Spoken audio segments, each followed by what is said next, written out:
When you speak to yourself, you are not merely muttering idle words. You are planting seeds into the very fabric of reality. Every inner conversation becomes a command to life. Every whisper within your mind is shaping the world you will step into tomorrow. Most men and women are careless with these conversations. They rehearse fear. They repeat lack. They echo doubt, and then they wonder why their days return those very shadows. I tell you tonight, if you desire change, speak differently within. What you accept as true in the silence of your mind will soon clothe itself in form. You hold the key to faster manifestation, and that key is the tone, the rhythm, and the authority of your self-talk. Let us step into this power. 1. The voice within creates the world without. Ladies and gentlemen, I want you to hear me with the deepest attention tonight. The life you are living, the circumstances you call your reality, are nothing but the outpicturing of the conversations you hold within yourself. It is not fate, it is not accident, it is not chance. It is your inner speech made visible.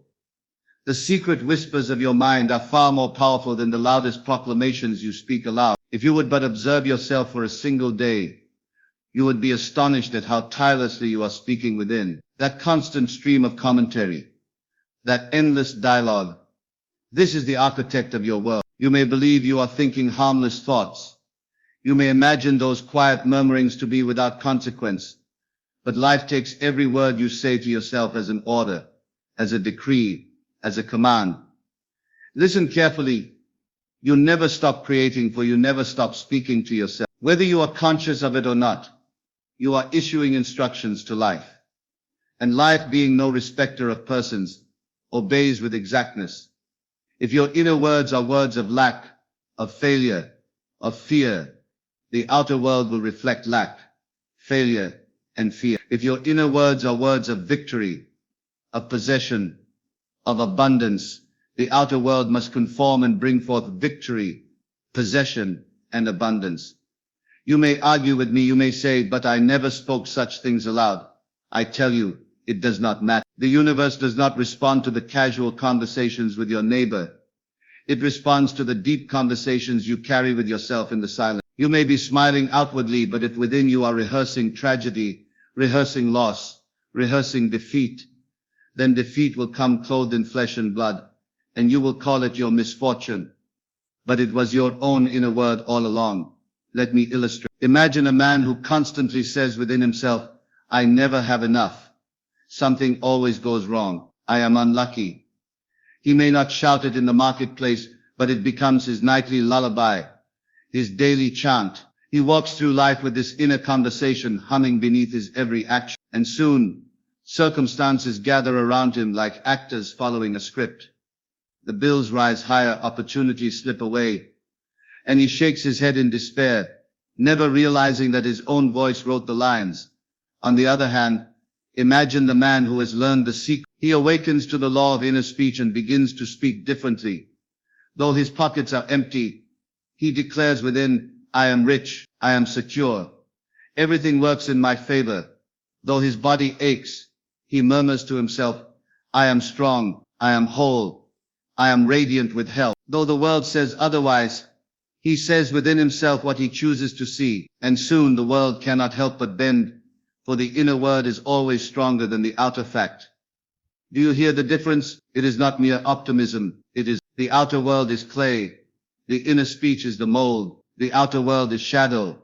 The inner speech is light. If you would change the shadow, you must change the light. If you would reshape the clay, you must change the mold. And the mold of life is the continual conversation you carry on within yourself. Now, I do not say this to burden you with guilt. Do not look back and condemn yourself for careless words. That would be to repeat the same error, speaking words of defeat to yourself. I tell you this to awaken you to the power you have always had.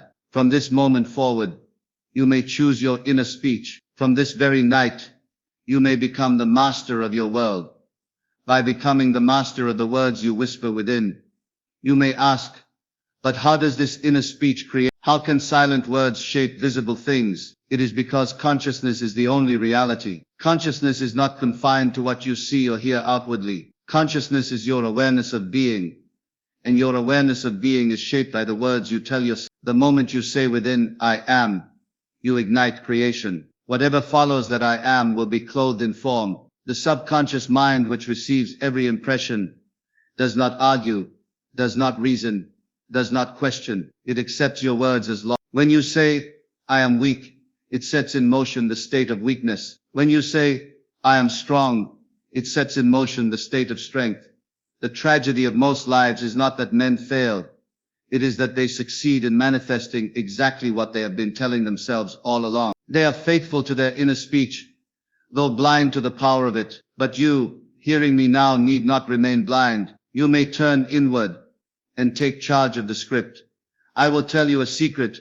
You can predict the future of a man simply by listening to his inner word. If he continually says, I cannot, then no matter what chance comes his way, he will sabotage it. If he continually says, I will rise, then though he stumble today, tomorrow he will stand. The inner word is prophecy. The inner word is seed. The inner word is destiny. Now you may test this tonight. Do not take it as theory. Choose one desire, something near, something dear, something possible, and then, in the silence of your mind, begin to speak as though it were already true. Do not beg for it.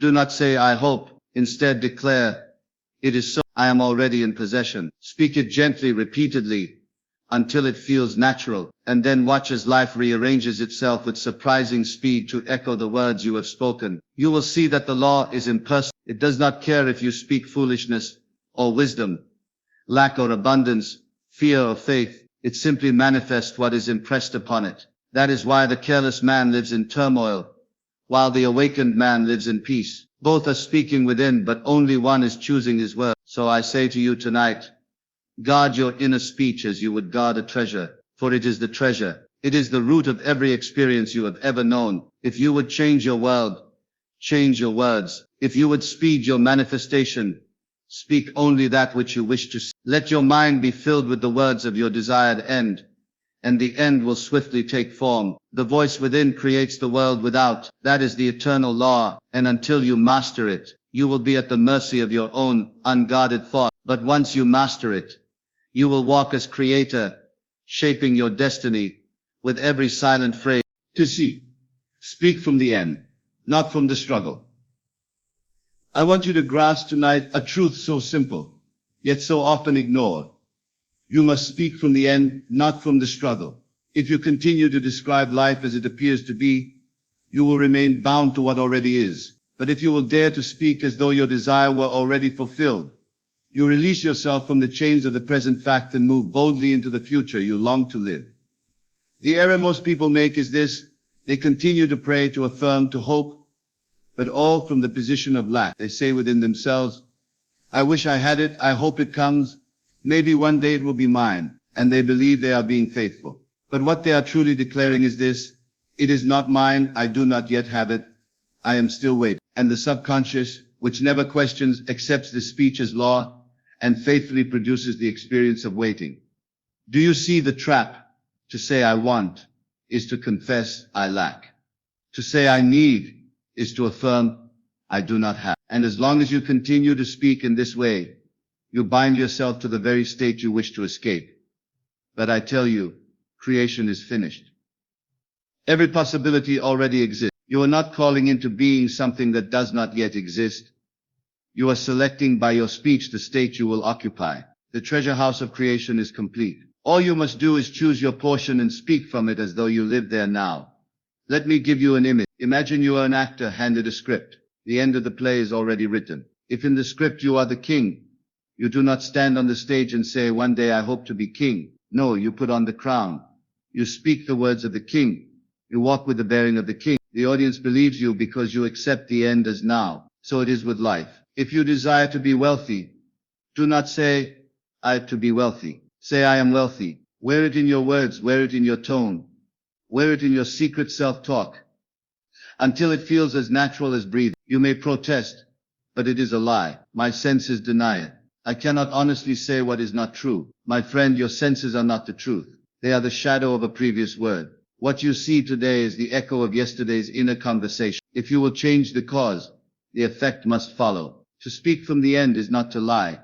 It is to speak from the truer reality, the invisible reality that precedes the visible. The invisible is more real than the visible, for the visible is only its offspring. When you say within yourself, I am, followed by the thing desired, you are planting the seed. You may not see the tree immediately, but the seed is no less real because it is hidden. Persist in watering it within a speech, and soon it will break through into form. Consider the one who longs for love. If she continues to say, no one wants me, I am always alone, she binds herself to solitude. If instead she says, I am cherished, I am wanted, I am joyfully loved, she shifts her position. Though her bed may be empty tonight, though no one calls her name, the law will respond to her inner decree. Soon circumstances will gather, hearts will move, and what was spoken within will appear without.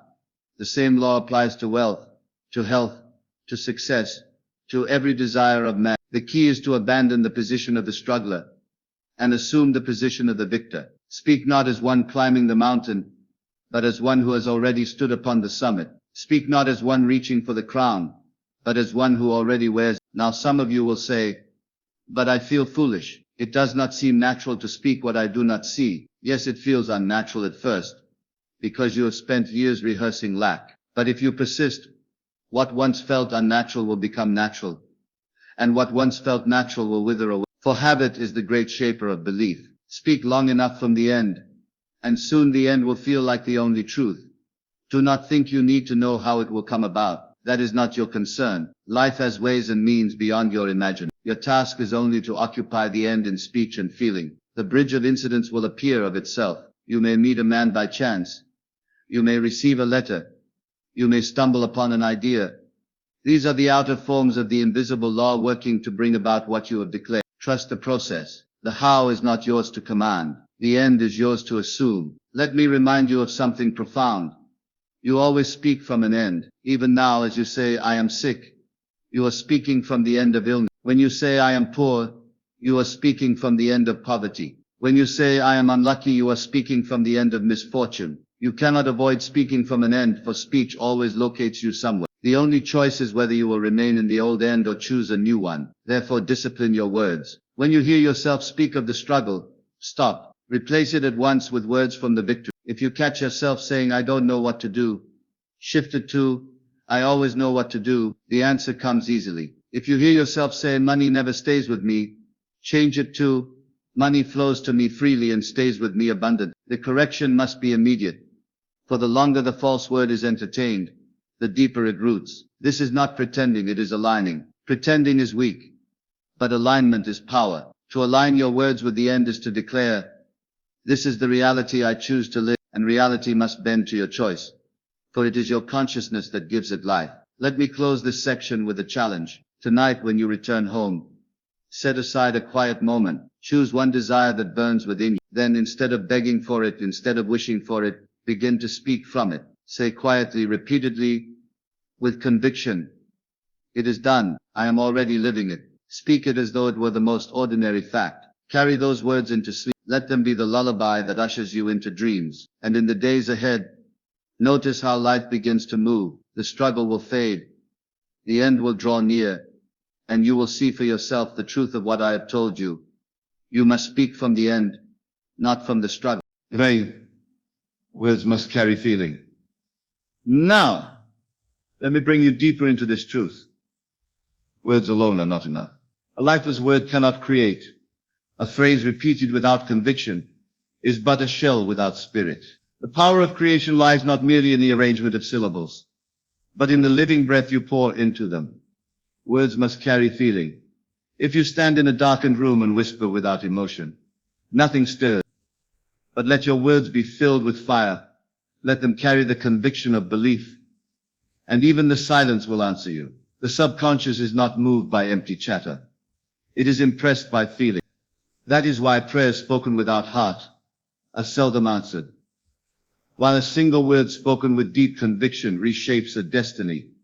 You may memorize affirmations and repeat them all day long, but if they are spoken mechanically, nothing will happen. You may say, I am wealthy, 1,000 times, but if your heart quivers with fear, if you feel poor as you speak, you are planting poverty rather than abundance. The subconscious hears the feeling behind the word more clearly than the sound of the word itself. The law is subtle. It responds not to what you say in sound, but to what you mean in spirit. A man may say, I am successful, yet secretly feel like a failure. And his life will show him failure, for the feeling was the true word. Another man may utter a phrase only once. It is done. I am free. But if he speaks it with such depth of feeling that his whole being vibrates with certainty, that single word will bring about the change. Do you see then why I say words must carry feeling? For words are vessels and feeling is the wine. Without the wine, the vessel is empty. With the wine, the vessel is sacred. Let me make it practical. Suppose you desire health. You might say, I am healed. But if you say it while staring at the pain, lamenting the sickness, your words are hollow. Instead, close your eyes. Imagine the relief of freedom in your body. Feel the ease of movement, the comfort of wholeness. Let your body tingle with the joy of wellness. And then from within that feeling say, I am healed. Now the words are alive. They are clothed in power. They are received by the subconscious as truth. The same applies to wealth. Do not mutter, I am rich, while counting pennies with fear. Instead, imagine the thrill of abundance. Hear the sound of coins spilling. See the numbers in your account rising. Feel the confidence of plenty. And then declare, I am rich. Money flows to me easily. Your subconscious, moved by the feeling, accepts it and begins to outpicture it. It is not the volume of words that matters, but the depth of feeling they carry. 10,000 lifeless words are weaker than one word charged with certainty. You must learn to speak with the authority of feeling. Now I do not say that you must strain to feel. Feeling is not forced. It is accepted. You do not wrestle yourself into belief. You gently allow it. Think of a child pretending to be a king. He does not strain. He simply puts on the crown of imagination and feels himself royal. He believes it so fully that his play becomes his reality. In the same way, you put on the crown of your desired state. You speak from it, and you feel the truth of it, and the world bends to your play. For it cannot resist the one who feels his words as real. Some of you may ask, but what if I cannot feel? Then I say, persist gently until you can. Begin with small things. Imagine holding a coin. Can you feel the cool metal in your palm? Imagine the texture of paper money. Can you feel its crispness? Imagine the weight of a ring on your finger. Can you sense its presence? These little exercises awaken the faculty of feeling, and once awakened you can expand it into any area of desire. Never underestimate the power of assumption, clothed in feeling. To assume with words alone is weak. To assume with words and feeling is irresistible. For feeling is the bridge between the conscious and the subconscious. The conscious mind speaks the word. The subconscious accepts only the feeling behind it. So when the two agree, when word and feeling unite, the result must come forth. Remember this law. Feeling is the secret. You may tell yourself, I am free. But if you feel bound, the chains remain. You may tell yourself, I am loved. But if you feel unwanted, love does not appear. You may tell yourself, I am wealthy. But if you feel poor, money will slip from your hand. Correct the feeling, and the words will take root. How then do you correct the feeling? You must dwell in the end until the feeling of the end takes hold of you. Imagine often the scene that implies your desire fulfilled. Enter into it with all your senses. Smell the fragrance. Hear the sounds. Touch the texture.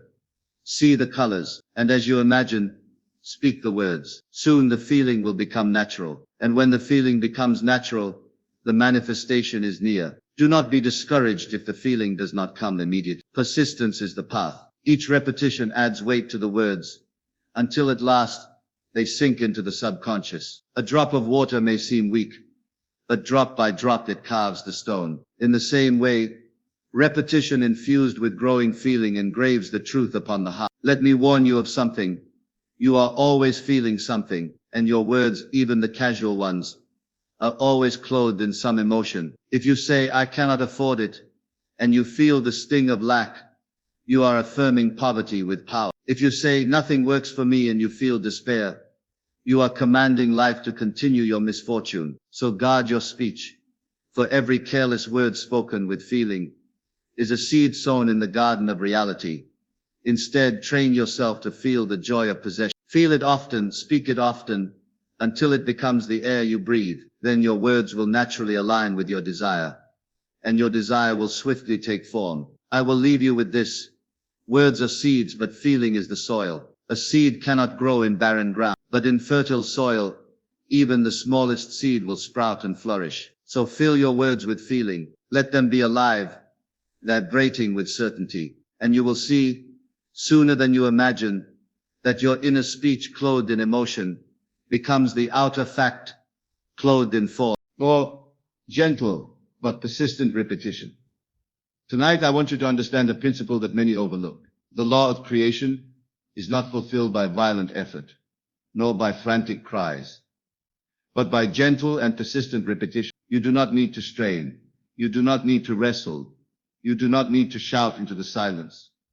What is required is the steady, rhythmic impress of your inner word upon the subconscious, until it becomes natural and unquestioned. Creation does not respond to force.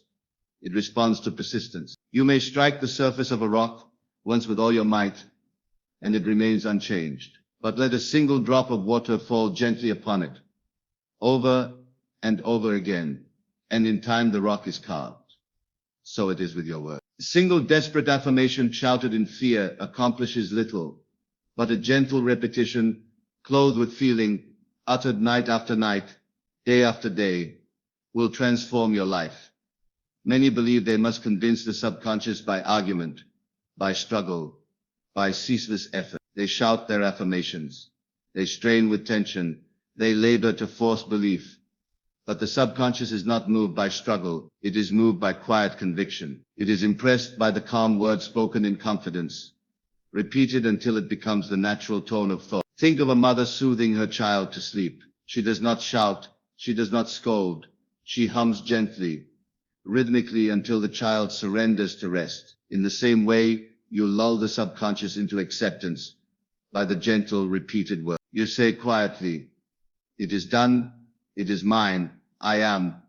And you return to it often until the subconscious, like the child, surrenders and accepts it as truth. The great mistake is impatience. You declare a new word tonight, and tomorrow you look for results. Finding none, you say it did not work. You abandon the word and return to the old conversation. But you must learn the patience of persistence. The seed does not sprout the moment it touches the soil. It must be watered. It must be given time to take root. Your repetition is the watering of the seed. Do not dig it up to see if it grows. Continue to water it with quiet, consistent speech, and soon it will break the surface of reality. Some of you may wonder, how often must I repeat the word? I tell you, until it feels natural. The purpose of repetition is not to convince some outer power. It is to convince yourself. Repetition transforms the strange into the familiar, the unfamiliar into the natural. The moment your desire feels natural, it is already yours. Until then, persist. You may test this with the simplest of examples. Say within yourself tonight, "I am prosperous." At first it may feel foreign, as though you were telling a tale, but continue. Say it tomorrow, say it again at night. Say it while walking. Say it while resting. Do not shout.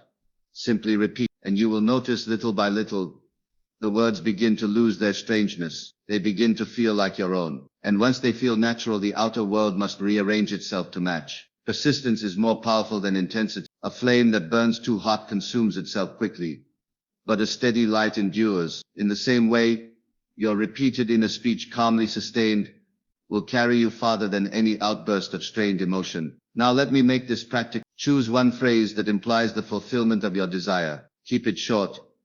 Keep it simple.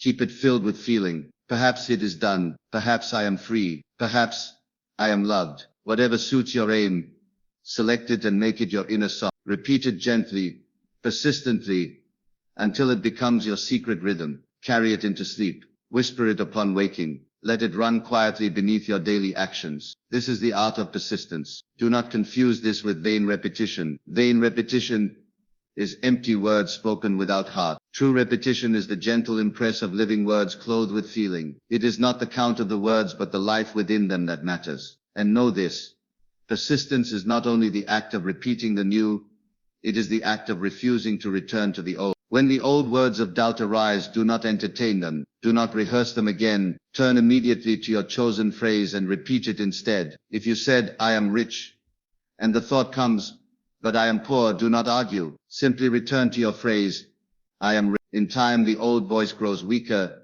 the new voice stronger, until only the new remains. There is no magic in the number of times you repeat it, but there is power in your persistence. Some find their new words take root quickly, others require longer, but all who persist succeed, for the law cannot fail. The subconscious accepts what is repeated until it becomes natural, and once accepted, it must express itself in the outer world. Do not despise the simplicity of this method. Men love the complex, the dramatic, the difficult. They imagine that creation requires elaborate rituals, long prayers, great struggles. But the truth is simple. Speak the word, repeat it with feeling, persist until it feels natural, and the thing desired will appear. That is all. Let me remind you again. Gentle but persistent repetition is the secret. It is like drops of rain falling upon the earth, soft but constant, until the soil is refreshed and new life appears. So with your inner speech, let it fall gently, let it fall persistently, and it will create a harvest beyond your imagination. Do not wait for inspiration. Do not wait until you feel strong. Begin now. Choose your phrase, speak it quietly and persist. Even in moments of doubt, return to it. Even in hours of darkness, repeat it. For the dawn always comes to those who persist through the night. I say to you, if you would change your life, do not underestimate the quiet power of repetition. Gentle, persistent, unwavering repetition of the desired word is the surest path to manifestation. It may seem slow at first, but in time you will look back and marvel at the transformation. You will see that what once felt impossible has become ordinary. What once felt distant is now near. What once was hope is now fact. And you will know that it was not by force, not by struggle, not by loud cries, but by the quiet persistence of the inner word, that your world was changed. So tonight, decide upon your word. Make it simple, make it living, and repeat it gently, persistently, until it becomes your natural state. For when it becomes natural within, it must become visible without. 5. Correcting the inner dialogue. Immediately, there is a habit I would have you practice with great diligence, for it is the turning point between mastery and slavery to circumstance. That habit is the correction of the inner dialogue. The very moment it strays from the path of your desire. All through the day you carry on conversations within yourself. They are not spoken aloud, yet they are heard by the one reality that matters. The subconscious mind. It listens without judgment, without question, without concern for whether your words are wanted or unwanted. It simply accepts and reproduces. And so if you indulge in inner words of doubt, fear, or failure, the subconscious takes them as orders. But you are not helpless. You are not at the mercy of a wandering mind. You have the power to correct, and to correct immediately. That is the practice I urge upon you tonight. Do not allow an idle word of complaint to go unchecked. Do not let a whisper of fear pass unchallenged. Do not permit an inner argument that denies your dream to complete itself. The very moment you catch yourself in error, stop it. Turn it around at once. Replace it with the word that affirms your desire fulfilled. If you are seeking wealth, and you hear within yourself, I can't afford this, do not accept it. Interrupt it. Say instead, I have abundance. Everything is mine to enjoy. If you desire health and you catch the thought, I feel so weak, stop it immediately. Declare, I am strong. I am whole. If you long for love and the whisper arises, no one wants me, answer it at once. I am deeply loved. I am desired. The key is immediacy. If you allow the old dialogue to linger, it gains strength. If you let it finish its course, it roots itself more deeply. But if you cut it short and replace it in the moment, you rob it of power, and you plant the seed of the new. This is the true discipline of the mind, not the grim struggle of hours of forced concentration, but the watchfulness of a moment. 1 second of alertness is worth more than a day of careless drifting, for it is in these small unnoticed conversations that destiny is shaped. Now I tell you something vital. Do not condemn yourself for catching the wrong word. The fact that you catch it is already victory. Many go through life unaware, letting the inner chatter run wild. But the moment you become aware, you awaken. That awareness is your chance to correct, and each correction strengthens the new pattern, weakens the old, and draws you closer to the life you desire. Think of the mind as a garden. If you permit weeds to grow unchecked, they overrun the soil. But if each time a weed appears you pluck it at once, It never takes root. In time, only the flowers remain. Your inner words are the seeds. Correct them immediately, and you keep your garden pure. Let me give you an example. Suppose a man desires success in business. He has declared, I am prosperous. Yet one day a contract fails, and at once his inner voice cries, I am ruined. If he lets that thought linger, if he repeats it, he waters the seed of failure. But if in that very moment he interrupts himself and declares, this is only appearance, I am prosperous, everything works for my good, then the wrong seed is plucked out and the right one is planted again. Do not think this is a small thing. Whole lives are wrecked because men indulge in unchecked inner conversations. They rehearse arguments with imagined foes. They repeat words of fear. They dwell upon loss, and then they wonder why their world reflects misery. But if they would only correct themselves in the moment, their entire destiny would change. You see, creation is not so much about great dramatic acts as it is about the small choices of each moment. You shape tomorrow by the words you speak within yourself today, and you shape today by the words you speak in this very second. That is why I say correction must be immediate. Do not postpone it. Do not say, I will deal with this later. Later never comes. The word spoken now is the seed planted now. If it is not corrected now, it will grow. Do not give it the chance. The instant you hear yourself deny your desire, stop and replace it. Now some of you may say, but the wrong words come so often. Yes, at first they do. The old habits are strong. But do not be discouraged. Every correction weakens the old habit and strengthens the new. At first you may find yourself correcting dozens of times a day, then fewer, then almost never, for the new word becomes natural, and the old word dies away. This is not drudgery. It is freedom. Each correction is a victory. Each correction brings you closer to the life you want. Each correction proves you are master of your mind, not its slave. And I tell you, the results are certain. The subconscious does not resist. It does not argue. It accepts what is repeated, what is persisted in, what is allowed to finish its course. By cutting off the wrong words and repeating the right, you dictate the harvest. So tonight I would give you a simple practice. For the next 7 days, become watchful. Do not attempt to watch the entire day at once. Take it moment by moment, and each time you hear the wrong word within, correct it immediately. Replace it with your chosen affirmation of the fulfilled desire. Say within yourself, I am only loyal to my dream. I refuse to give power to words that deny it. Make this your discipline, and you will marvel at the change. For not only will your subconscious accept the new pattern, but your outer world will reflect it with equal certainty. And here is the wonder.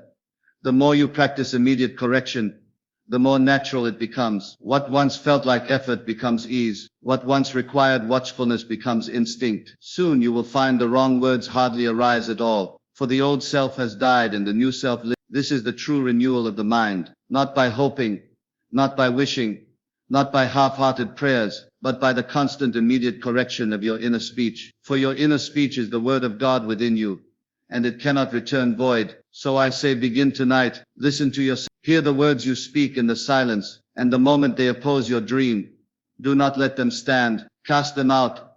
Replace them with the living word of fulfillment, and persist. For he who corrects immediately is he who creates deliberately, and you will discover that your destiny is not in the hands of chance, nor in the power of others, but in the quiet words you speak within. Correct them now, and you correct your future. 6.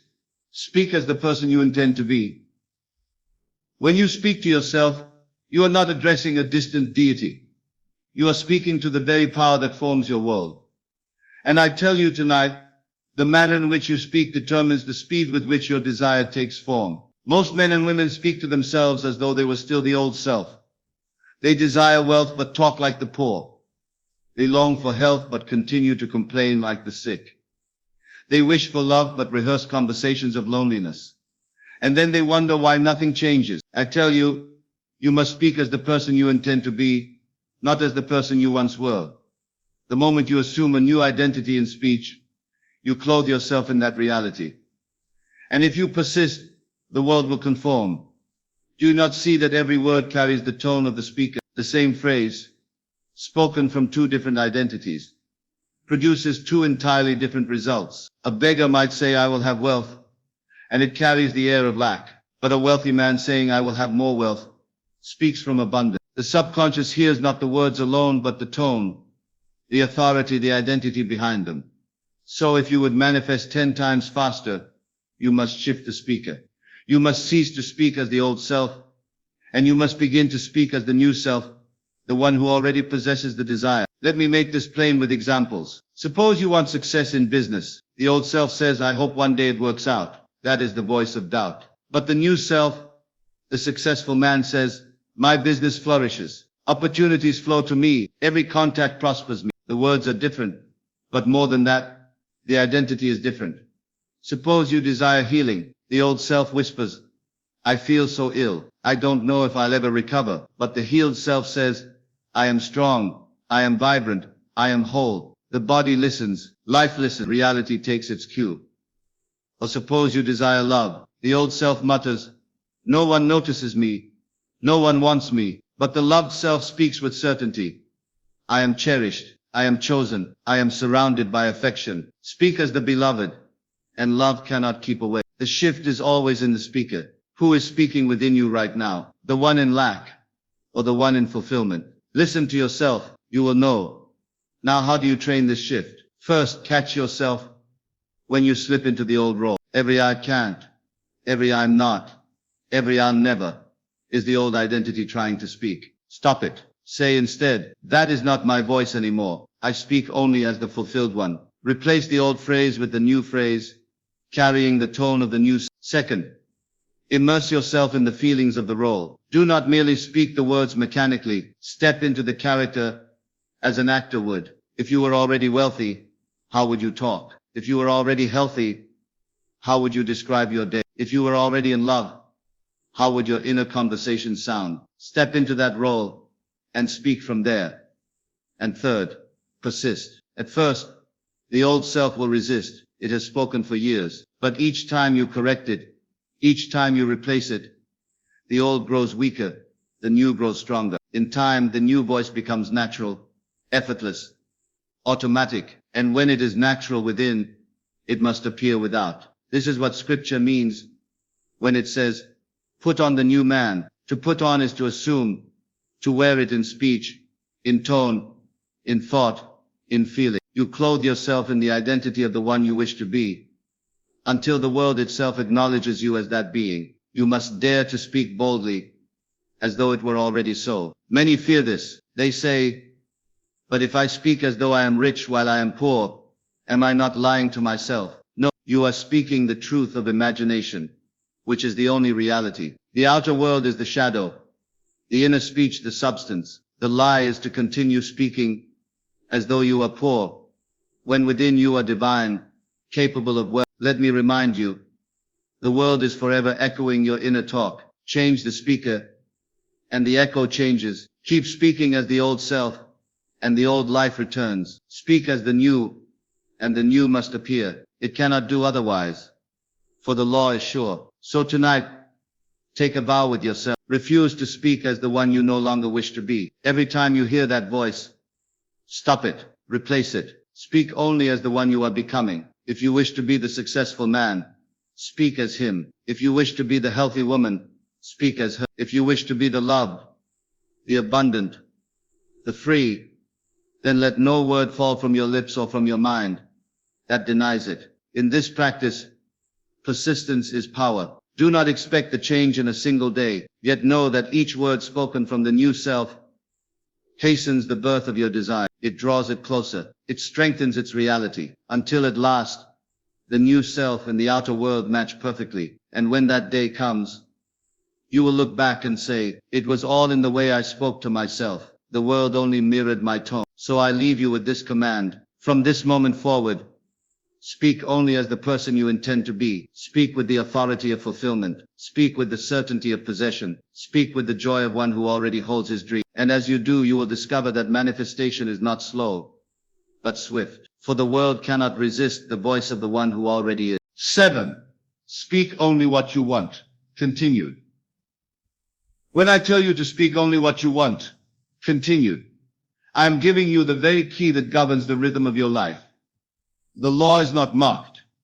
Whatever you allow to live in speech, whether aloud on your lips or silently in your heart, will continue. It cannot die until you stop speaking it. You may not realize how faithfully the world mirrors back your inner talk. Most men do not. They speak idly. They joke about their misfortunes. They complain of their troubles, they rehearse their failures, and then they say, "It just keeps happening to me." Of course it does. They have kept it alive by the power of their words. So tonight I say to you, if you do not wish a thing to persist, do not give it a voice. Do not even give it a whisper. For speech is the breath of creation, and to breathe life into what you dislike is to prolong its stay. Suppose you want wealth. Do not speak of bills, of shortages, of debt. Do not say, "I cannot afford this," or "money is always tight." For each time you do, you set money's absence to continue. Instead, speak of abundance. Say, "I always have more than enough. My supply never ends." Let that be the voice you repeat, for what you repeat is what is renewed. Suppose you long for health. Do not recite your ailments as though they were treasures. Do not keep alive the memory of sickness by rehearsing it to yourself or to others. Each time you say, "I am always ill, I never feel strong," you are commanding illness to linger. Cut it off. Replace it. Declare instead, "I am vital, I am renewed, I am whole," and in time health will continue, because you have kept it alive in speech.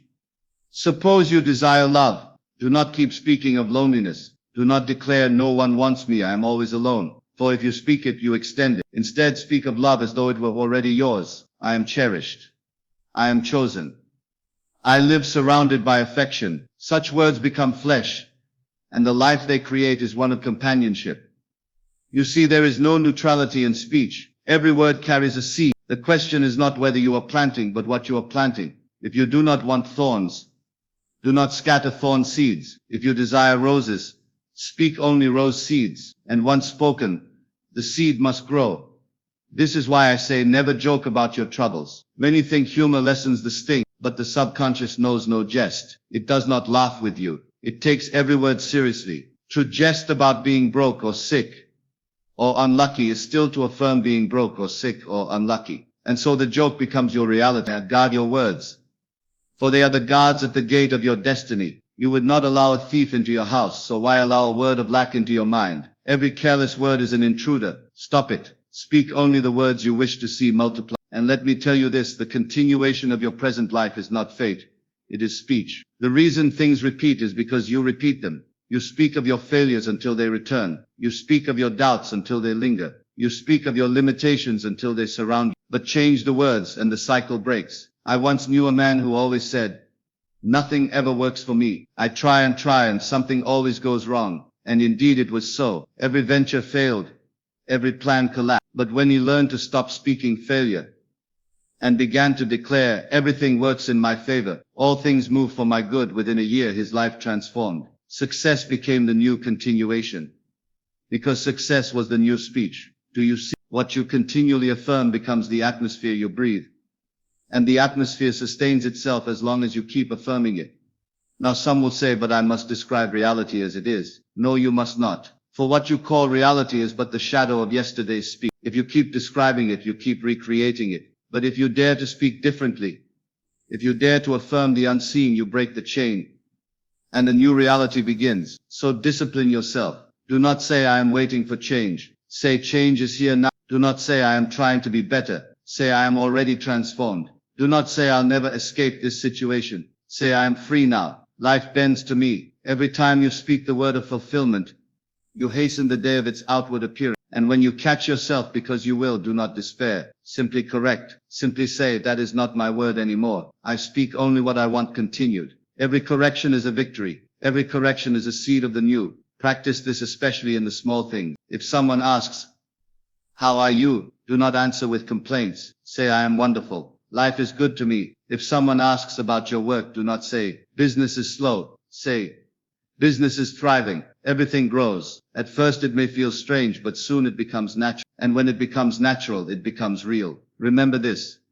Words are habits, and habits create continuation. Break the habit of negative speech and you break the cycle of unwanted continuations. Form the habit of speaking fulfillment, and you form a cycle of blessing. This is why it is said, "Let the weak say, I am strong," not because they deceive themselves, but because by speaking strength they give strength a voice, and by giving it a voice they make it continue. So tonight I urge you, let no idle word fall from your lips or your mind that you do not wish extended. If you want it gone, stop speaking it. If you want it near, keep declaring it. The tongue is the rudder of your world. Turn it toward the shore you desire, and the ship of your life will follow.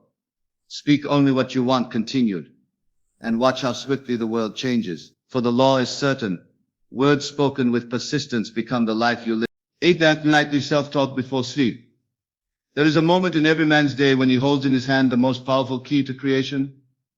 That moment is the last few minutes before sleep. If you learn to govern that sacred doorway, you can hasten your manifestations with a swiftness that will astonish you. For in those final moments when the body is at rest and the senses grow dim, the subconscious stands open, receptive, undefended. It listens.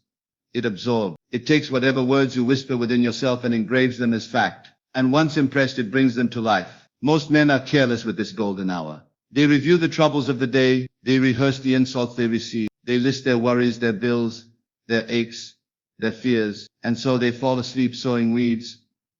And they awaken to a garden of thorns. They do not see the connection, yet it is direct. The life they dread is the harvest of the words they spoke before sleep. But I tell you, you may reverse it. You may use this moment wisely. Instead of rehearsing troubles, rehearse fulfillment. Instead of muttering lack, mutter abundance. Instead of replaying fear, replay the victory already won. Let your nightly self-talk be the language of the accomplished dream.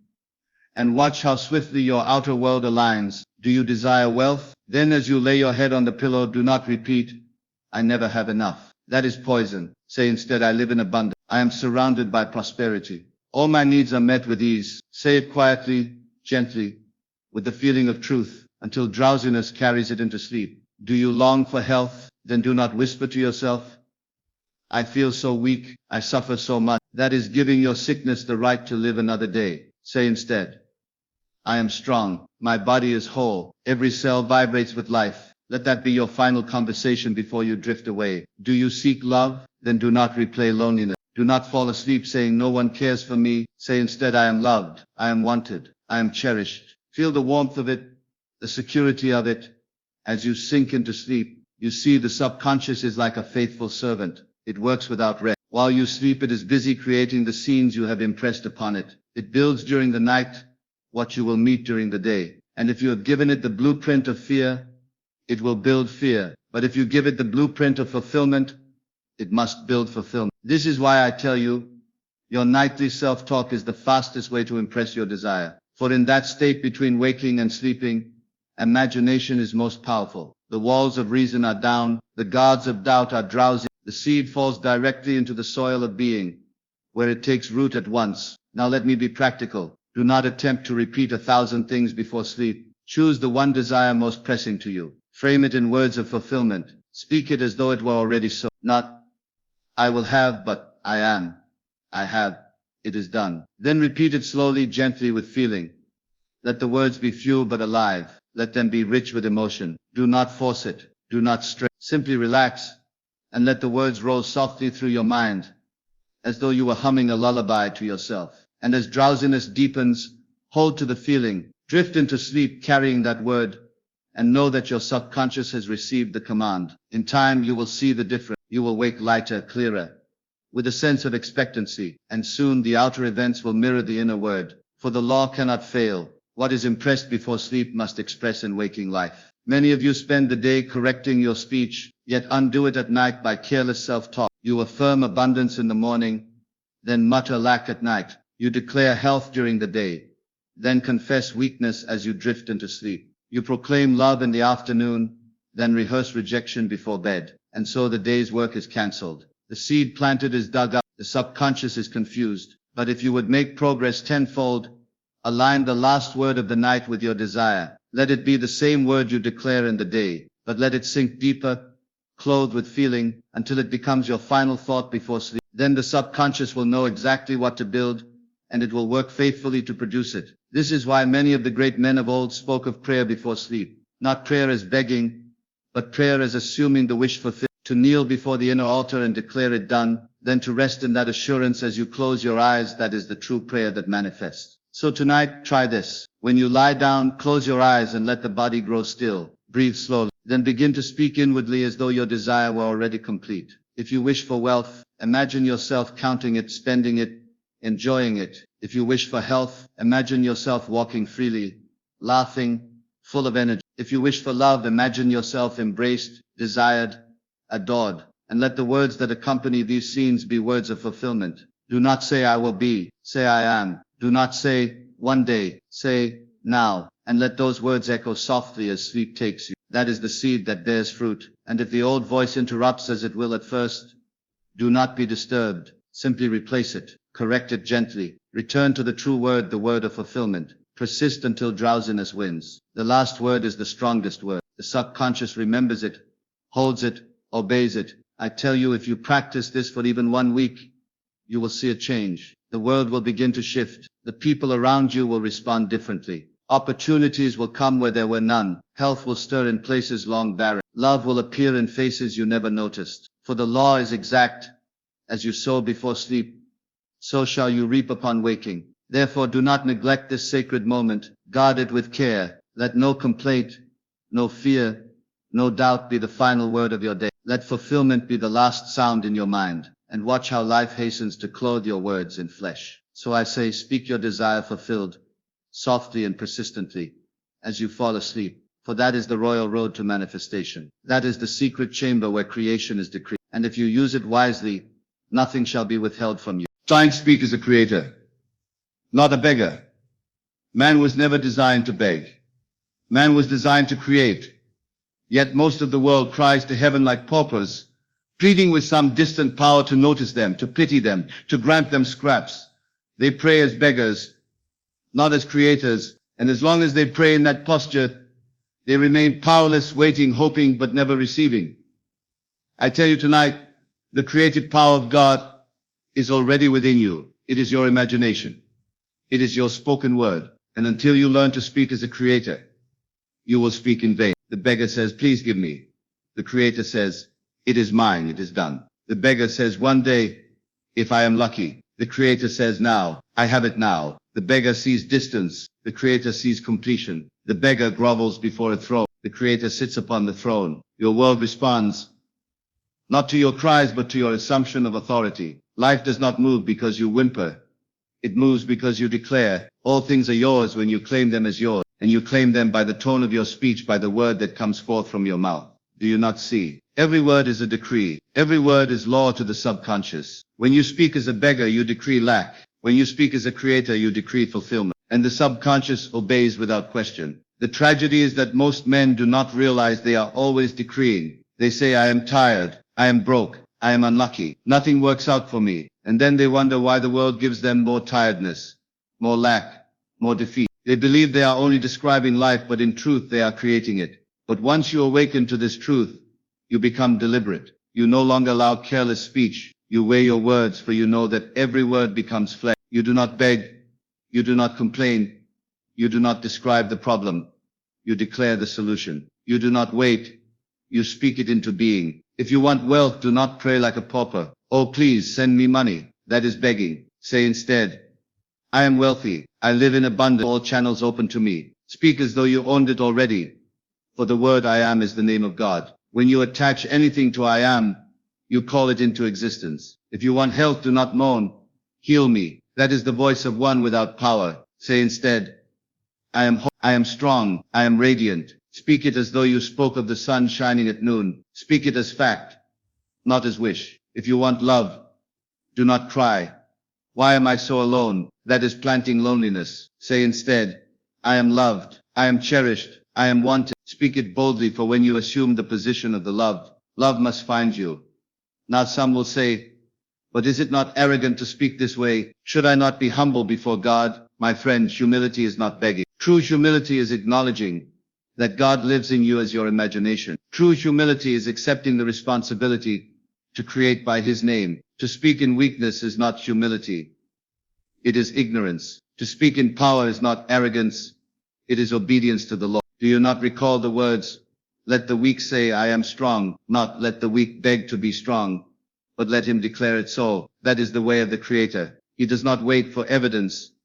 He speaks it forth and allows life to clothe it. The difference between a beggar and a creator is tone. Listen to yourself in conversation. Do you speak in the tone of one waiting, hoping, needing, or do you speak in the tone of one possessing, enjoying, fulfilling? That tone is the measure of your faith. That tone is what your subconscious hears, and that tone is what the world echoes back. You must learn to speak as one who has. Speak in the present tense. Speak in the language of ownership. Speak as if the thing were already yours. And though reason may laugh, though the outer world may deny, persist in that speech until the world conforms. For it must conform. The outer has no choice but to mirror the inner decree. The law is absolute.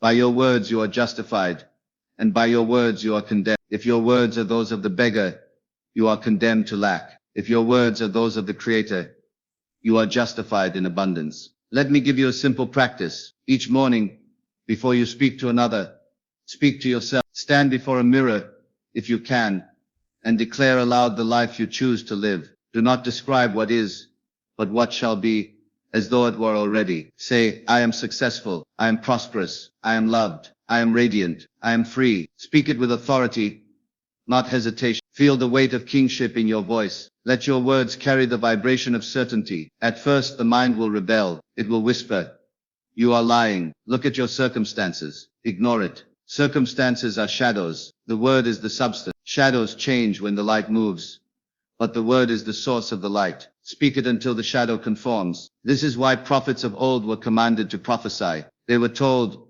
say to these bones, live, not beg the bones to live. Say it, decree it, command it. And it was so. For creation responds only to command, never to complaint. So tonight I urge you, abandon the speech of the beggar. Never again say, I hope it comes. Never again say, maybe one day. Never again say, I don't have. Erase those phrases from your tongue. Instead, fill your mouth with words of creation. I am, I have, it is done. That is the language of the Creator. And do not think this is limited to great desires. Even in the small things, speak as a creator. Do not say, I am always late. Say, I am always on time. Do not say, I forget everything. Say, my mind is clear and sharp.